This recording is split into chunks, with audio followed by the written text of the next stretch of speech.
Chapter 6 drone liquidity.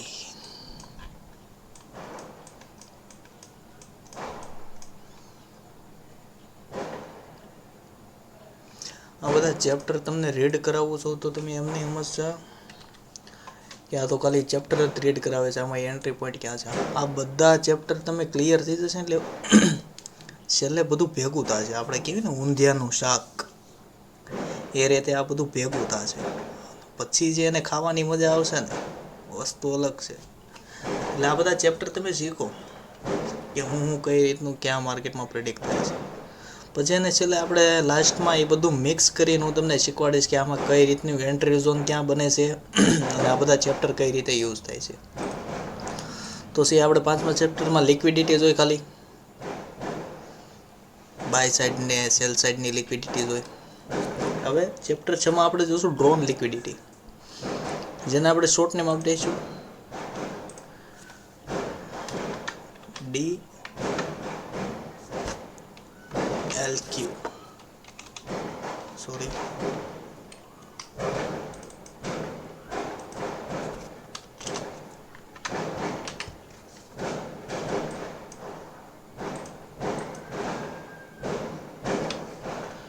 Drone liquidity. Drone liquidity શું હોય? Drone લિક્વિડિટીમાં તમે એક દિવસ અગાઉ પ્રિડિક્ટ કરી શકો કાલે માર્કેટ ક્યાં જશે. 90% ડ્રોન લિક્વિડિટી ઉપર માર્કેટ બહુ ચાલતું હોય છે કે તમે 90% એની ઉપરથી ફોકસ કરી શકો કે કાલે માર્કેટ ક્યાં જવાનું છે. ઓકે, તો આ ચેપ્ટરને ખાસ કરીને રીડ કરીને સમજવાની ટ્રાય કરજો. આમાં તમને ખબર પડી જશે કે કાલે માર્કેટ ક્યાં જવાનું છે. ડ્રોન લિક્વિડિટી કોને કહેવાય?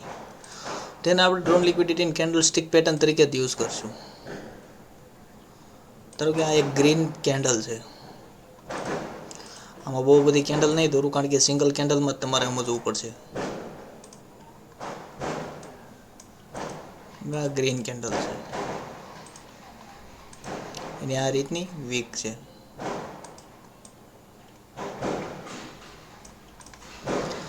તો સિમ્પલ બીજી કેન્ડલ આ કેન્ડલની ઉપર ક્લોઝ થાય છે, એનસી અહીંયા પાછી આ વીક બનાવે છે. પ્રીવિયસ કેન્ડલ જોવી પડશે, પાછળની કેન્ડલ શું કરે છે ને એ આપણે આમાં ખાસ કરીને જોવાનું છે. તો આ કેન્ડલ શું કર્યું, આની ઉપર ક્લોઝિંગ થઈ છે. તો હવે અહીંયા જે સેકન્ડ થર્ડ કેન્ડલ જે આવશે ને એમાં તમે પ્રેડિક્ટ કરી શકો કે ડ્રોન લિક્વિડિટી અહીંયા છે એટલે માર્કેટ અહીંયા આવશે, 100% આવશે. એટલે બીજા દિવસે કેન્ડલ બને છે આ રીતની. રેડી? અને માર્કેટ શું કરશે, એ ડ્રોન લિક્વિડિટીને હન્ટ કરશે અને સી માર્કેટ ન્યાયથી ગ્રીન કેન્ડલ બનાવી નાખે છે. ગ્રીન નહીં, સોરી, રેડ કેન્ડલ બનાવે છે. રેડ કેન્ડલ બનાવશે.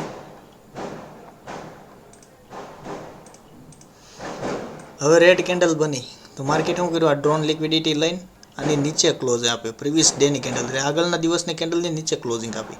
તો હવે આપણી ડ્રોન લિક્વિડિટી ક્યાં થઈ જશે, આ કેન્ડલે થઈ જશે કે હવે જે આગળના દિવસે માર્કેટ ખુલશે કે ક્લોઝિંગ થશે ગમે થશે, માર્કેટ અહીંયા આવશે, આ લિક્વિડિટીને હન્ટ કરશે. ગમે એમ કરી હન્ટ કરશે કે તોડી નાખશે પણ માર્કેટ આવશે. માર્કેટનું ઓપનિંગ અહીંથી થાય છે, ડ્રોન લિક્વિડિટી ડાઉન સાઈડ પડી છે તો માર્કેટ ત્યાં આવશે. રેડી? હવે આવી જ રીતે માર્કેટ પાછું આ પ્રીવિયસ ડેની નીચે ક્લોઝિંગ થાય છે. તો હવે આપણી બીજી ડ્રોન લિક્વિડિટી ક્યાં પડી, અહીંયા પડી છે. જો આ વસ્તુ ન સમજાય ને તો હજી તમે ટ્રેડિંગ કરતા જ નહીં, બંધ કરી દો. કારણ કે આ વસ્તુ સમજવી બહુ ક્લિયર છે, એટલે કાંઈ હાર્ડ નથી. પણ થોડુંક ધ્યાન રાખજો. આ વિડીયોને બે ફેર જોજો, તમને ખબર પડી જશે. આગળના દિવસ આ પ્રીવિયસ ડેમાં શું થયું છે, માર્કેટ નીચે છે. હવે આ દિવસે શું છું, નીચે ક્લોઝિંગ આપ્યું આની, એટલે આપણી લિક્વિડિટી ક્યાં થઈ, આ લોની નીચે ક્લોઝિંગ આપ્યું તો લિક્વિડિટી તો આજના દિવસના લો હશે ને ત્યાં ડ્રોન લિક્વિડિટી પડી રહેશે. તો રીઝન શું થશે, બીજા દિવસે માર્કેટ આ ઓપનિંગ થાય છે અને આ રીતનું માર્કેટ આ લિક્વિડિટીને હન્ટ કરીને ઉપર ક્લોઝિંગ આપે છે. આની ઉપર ક્લોઝિંગ આપ્યું વીકની ઉપર, તો હવેની લિક્વિડિટી ક્યાં મારી પડી હશે? Drone liquidity. કેન્ડલ ભલે રેડ રહી પણ ડ્રોન લિક્વિડિટીને ઉપર ક્લોઝિંગ આપ્યું ને, આ પ્રીવિયસ ડેના લોને હન્ટ કરીને ઉપર ક્લોઝિંગ આપ્યું, એને હિટ કરીને ઉપર ક્લોઝિંગ આપ્યું, એટલે હવે મારી લિક્વિડિટી ઉપરની બાજુ થઈ ગઈ. તો હવે માર્કેટ પાછું જે આઈ થિંક ખુલશે ને, જ્યાં આ રીતની ગ્રીન કેન્ડલ બનાવીએ કે ગ્રીન કેન્ડલ બનાવે કે ન બનાવે, પણ એ ડ્રોન લિક્વિડિટીને હન્ટ કરશે. અને આ એક્યુરેસી 90% ડ્રોન લિક્વિડિટીનો કન્સેપ્ટ યુઝ થાય જ છે.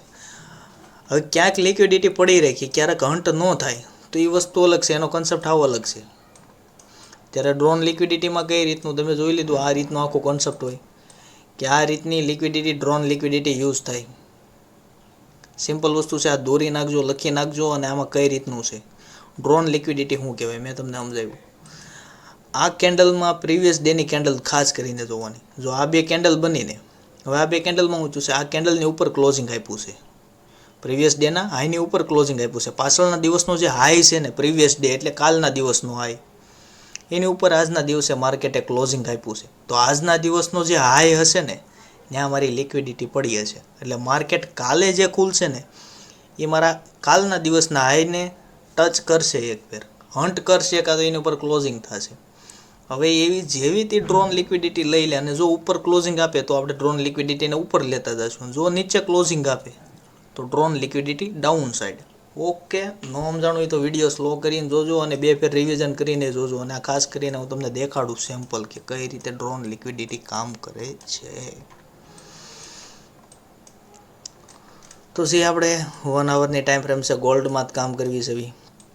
તો જુઓ અહીંયા શું કર્યું માર્કેટે, આની ઉપર ક્લોઝ આપ્યું, આની ઉપર ક્લોઝ આપ્યું, એટલે હવે મારી લિક્વિડિટી ક્યાં પડી જશે? અહીંયા પડી જશે. એનસી માર્કેટે એ તેને ક્લોઝિંગ આપી દીધું, તો હવે મારી લિક્વિડિટી ક્યાં પડી જશે? અહીંયા પડી જશે. માર્કેટે બીજી કેન્ડલ નથી આપ્યું, પણ ત્રીજી કેન્ડલે તો આપી દીધું. હવે પાછું માર્કેટ આ રીતનું હાલ્યું, તો પાછું શું થયું? મારી કેન્ડલમાં અહીંયા છે, તો અહીંયા લિક્વિડિટી પડી જશે. ઓકે, એનસી માર્કેટ અહીંયા શું કર્યું? આની ઉપર ક્લોઝિંગ નથી આપ્યું, આની નીચે ક્લોઝિંગ આપ્યું આ કેન્ડલે, તમે જોવા જાઓ તો. રેડી? તો હવે કેન્ડલે ક્લોઝિંગ નીચે આપ્યું, પ્રીવિયસ ડેના હાઈની લિક્વિડિટી લઈને એની નીચે ક્લોઝિંગ આપ્યું, તો લિક્વિડિટી ક્યાં થઈ ગઈ? મારી નીચેની બાજુ થઈ ગઈ. તો આમાં નીચેની બાજુ લઈ લેશે કેન્ડલ સ્ટિક. હવે પ્રીવિયસ ડેના લોએ મારી લિક્વિડિટી પડી હતી ડ્રોન, પાછળના દિવસના લોએ મારી લિક્વિડિટી પડેલી ડ્રોન, ત્યાં હન્ટ કરીને માર્કેટે ઉપર ક્લોઝિંગ આપ્યું. તો હવે લિક્વિડિટી ક્યાં છે? આપણી ઉપર હશે અહીંયા. તો આવી ગયું. જોવી હજી ઘણા સેમ્પલ જોવી આપણે. જો અહીંયા જ જોઈ લો, અહીંયા શું થયું છે માર્કેટમાં? પ્રીવિયસ ડેની ઉપર ક્લોઝિંગ છે, પાછળની કેન્ડલની આગળ ક્લોઝિંગ છે, એટલે હવે લિક્વિડિટી અહીંયા પડી જશે. એનસી આની પછીની કેન્ડલ કઈ આવી કે આની ઉપર જઈ કે ગઈ? હવે પાછું માર્કેટ આની ઉપર ક્લોઝિંગ આપ્યું છે, તો મારી લિક્વિડિટી કઈ થઈ? આ થઈ. આ એની ઉપર જઈએ કે હવે પાછું મેં શું કર્યું? આની ઉપર મારું માર્કેટ જશે. યસ, પણ નથી જતું. તો આ ડ્રોન લિક્વિડિટી કેચઅપ નથી થઈ. તો સી કાંઈ નહીં, એનો કન્સેપ્ટ આવો અલગ છે. ડ્રોન લિક્વિડિટી ક્યારે કેચઅપ થાય, ક્યારે નથી થતી, એ આગળ તો થઈ જ જશે. ગમે ત્યાં તમે લઈ જશો ને ડ્રોન લિક્વિડિટી માર્કેટ લેવા આવશે. પણ અત્યારે આપણે કન્સેપ્ટમાં શું છે, ખાલી ડ્રોન લિક્વિડિટી કઈ રીતે યુઝ થાય છે. ડ્રોન લિક્વિડિટી એટલે કે એક એક કેન્ડલમાં લિક્વિડિટી પડેલી હોય માર્કેટમાં. તમે ડાઉન સાઈડ જ જોઈ લો. અહીંયા હવે માર્કેટે શું કર્યું છે જોવો, અહીંથી માર્કેટ ડાઉન આવે છે. રેડી? તો ડાઉન સાઈડમાં ડ્રોન લિક્વિડિટી પડેલી હશે. જો આ પ્રીવિયસ ડેની પાછળની કેન્ડલની ઉપર લિક્વિડિટી હન્ટ કરી પણ નીચે ક્લોઝિંગ આપ્યું, તો મારી લિક્વિડિટી ક્યાં પડી છે? અહીંયા પડી છે. સી હન્ટ, એની નીચે ક્લોઝિંગ આપી દીધું, પાછી લિક્વિડિટી મારી અહીંયા પડી છે. એની નીચે ક્લોઝિંગ આપી દીધું, પાછી મારી લિક્વિડિટી અહીંયા પડી છે. એની નીચે ક્લોઝિંગ આપી દીધું, મારી લિક્વિડિટી અહીંયા પડી છે. એની નીચે ક્લોઝિંગ આપી દીધું, મારી લિક્વિડિટી અહીંયા પડી છે. અને અહીંયા શું થાય છે? આની નીચે ક્લોઝિંગ આપી દીધું, લિક્વિડિટી મારી લઈ લીધી ડાઉન સાઈડની, પણ માર્કેટ શું કર્યું? એની ઉપર ક્લોઝિંગ થઈ ગયું. તો હવે લિક્વિડિટી મારી ડ્રોન લિક્વિડિટી ક્યાં પડી રહેવાની? ઉપર. એનસી ઉપર, સી ઉપર. તો આના સેટિંગમાં જવાનું, લાઇન ચાર્ટમાં, અને અહીંયા લખી નાખવાનું DL Q. રાઈટ બાજુ રાખવાનું, ટોપમાં રાખવાનું નહીં પણ મિડલમાં રાખવાનું, રાઈટ બાજુ રાખવાનું હંમેશા. આ લિક્વિડિટી જે લખો ને તમે આને કોપી કરો અને સેવમાં પેસ્ટ કરી નાખો. જો આ બધા નામ મારી પાસે લખેલા હતા પણ હું તમારી સામે લખું છું કારણ કે તમે આ રીતે લખીને પેસ્ટ કરો. ડ્રોન લિક્વિડિટીનો કન્સેપ્ટ તમને ખબર પડી ગઈ. સાદો અને સિમ્પલ કન્સેપ્ટ છે. આવી જ રીતે ડ્રોન લિક્વિડિટીમાં સ્વિંગ લિક્વિડિટી આવે પણ એ કન્સેપ્ટ બહુ વાર છે હજી તમારે સમજવાની. અત્યારે આ ડ્રોન લિક્વિડિટી શું છે એ આ ખાલી જોઈ લો. એટલું એવું જ ચેપ્ટર છે પણ બહુ કામનું છે. એટલું એવું તમને સમજાઈ જશે ને એટલે ખબર પડી જશે કાલ માર્કેટ શું થવાનું. હવે ધારો કે સપોઝ હું એમ કહું છું કે તમને આગલા દિવસનું પ્રિડિક્ટ કરી શકો. રેડી? કઈ રીતે કરી શકો જુઓ. મારી પાસે આ રીતના 2 દિવસ પડ્યા છે.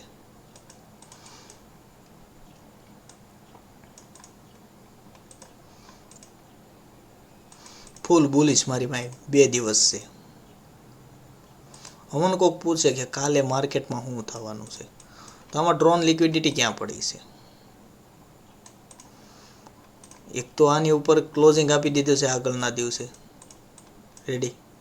હવે કાલે માર્કેટ સોમવારે મંડે ખુલવાનું છે. આઈ થિંક હું એમ ખાલી ઉદાહરણ સેમ્પલ તમને આપું કે સોમવારે માર્કેટ ખુલવાનું છે તો સોમવારે માર્કેટમાં શું થઈ શકે? સપોઝ માર્કેટ અહીંયા ખુલે છે ડાઉન. રેડી? પણ મેં શું બધાને કીધું છે ડ્રોન લિક્વિડિટી પ્રમાણે અહીંયા માર્કેટ મારું આવે. એ પછી એની ઉપર ક્લોઝિંગ થાય કે ન થાય એ નથી ખબર. એટલે સપોઝ કે આ રીતની સ્વિંગ બનાવે અહીંથી માર્કેટ અને એ ડ્રોન લિક્વિડિટીને હન્ટ કરે. ઓકે, સમજાણું? આગળના દિવસનું કઈ રીતે આમાં પ્રિડિક્ટ કરી શકો તમે કે આગળના દિવસે શું થવાનું છે ડ્રોન લિક્વિડિટીમાં. આ 90% ડ્રોન લિક્વિડિટી કામ કરશે. હવે સપોઝ કે એ લિક્વિડિટી લઈને માર્કેટે નીચે ક્લોઝિંગ આપી દીધું અને પાછું કોઈક એમ કીધું કે ભાઈ તારું તો સાચું પડ્યું, હવે કાલે શું લાગે છે? તો કાલે હવે મારી લિક્વિડિટી ડાઉન સાઈડ પડી છે ભાઈ. આની ઉપરથી તો નીચે ક્લોઝિંગ આપી દીધું તો હવે આમાં લિક્વિડિટી ક્યાં પડી? ડાઉન પડી. તો પછીના દિવસે માર્કેટ પાછું સપોઝ અહીંયા ખુલે ને હાઈ પાસે અને લિક્વિડિટીને પાછું હન્ટ કરવા માર્કેટ આવશે. જોજો, તમે જોઈ લેજો, બેક ટેસ્ટ કરજો અને જોજો કે આ લિક્વિડિટી કામ કરે છે કે નથી કરતી. ઓકે, અને એ લિક્વિડિટી લઈને પાછી ઉપર ક્લોઝિંગ આપે તો હવે આપણી લિક્વિડિટી ક્યાં પડીએ છે? આજના દિવસના હાઈ પાસે પડીએ છે. ત્યાં પાછી લેવા આવશે લિક્વિડિટી. ડ્રોન લિક્વિડિટી ઉપર નીચે કામ કરતી જાય છે. તો આજના દિવસે એટલું જ રાખ્યું. આ ડ્રોન લિક્વિડિટી શું છે 6થા ચેપ્ટરમાં ડ્રોન લિક્વિડિટી. હવે આની પછીનું આપણે જે મેન ચેપ્ટર લેવાના છે FAG, order block, order flow. FAG means કે ફેર વેલ્યુ ગેપ. એ બધા આપણે લેતા જશું. ઓકે, તો બધાને રાધે રાધે, હર હર મહાદેવ. ડ્રોન લિક્વિડિટી ઉપર ધ્યાન રાખજો. અને SMC આપણી સિરીઝ હવે 6થું ચેપ્ટર છે આ. તો હવે ટોટલ 3 થી 4 ચેપ્ટર બાકી રહ્યા છે. SMC ક્લિયર થવાનું છે એટલે બધા ચેપ્ટર આ ખાસ જોઈ લેજો. પછીના જે ચેપ્ટર ચાલુ થવાના છે એમાં આપણે એન્ટ્રી પોઈન્ટ શીખશું કે ક્યાં આપણે એન્ટ્રી કરવી. ઓકે.